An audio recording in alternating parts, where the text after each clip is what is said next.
Hi everyone, I'm Mary Wetzel, and today I'm going to be talking about the Scopes trial, which took place in July of 1925 in the town of Dayton, Tennessee. So the Scopes trial was known as the Scopes Monkey Trial, or the State of Tennessee versus John Thomas Scopes. It concerned a science teacher, Scopes, who taught in one of the Dayton, Tennessee public schools, and during some of his classes, he supposedly taught his students about the theory of evolution. However, teaching evolution had recently become illegal by the Butler Act in Tennessee.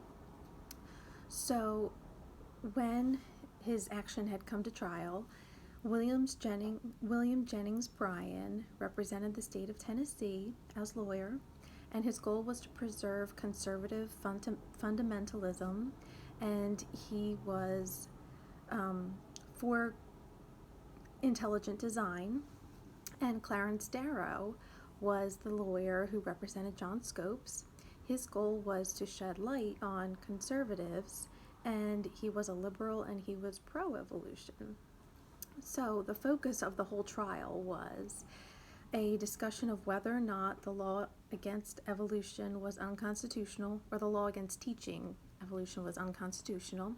And Darrow was an advocate for Darwin's theory of evolution, and he was also an advocate for the American Civil Liberties Union.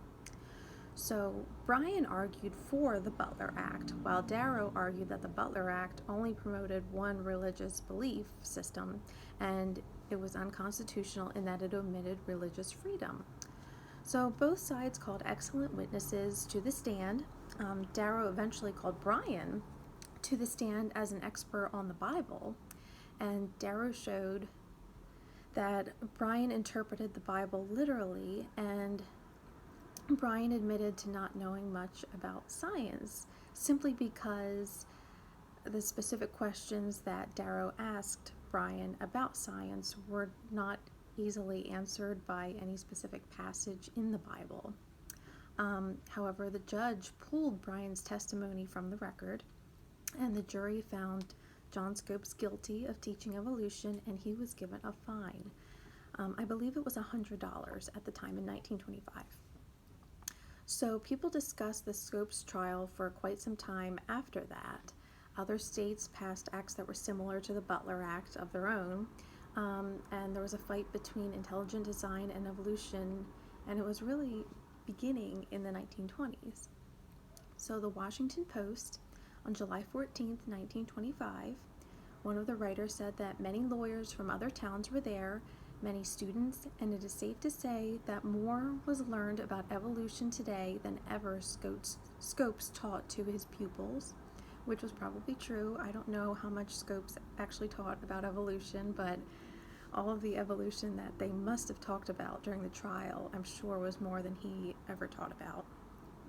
The New York Times, on July 8th, 1925, one of the writers said, "We may lose a few battles, but we will win the war, because 1900 years of history bear eloquent testimony to the fact that the Bible not only weathers the storm of fire and sword, but crushes its adversaries and sends them into oblivion. No organization that has had the destruction of the Bible for its objective has survived, and their numbers have been legion." So we see from the viewpoint of a conservative in this article. And then lastly, the Indianapolis Times on July 10th, 1925, one says, "The Scopes evolution trial at Dayton, Tennessee is an attempt of a group of people to destroy progress." And my favorite quote, "A trial in the little town of Dayton will not do away with the Christ who is able to meet the needs of every age. What we need is freedom of thinking, but with reverence." Thank you.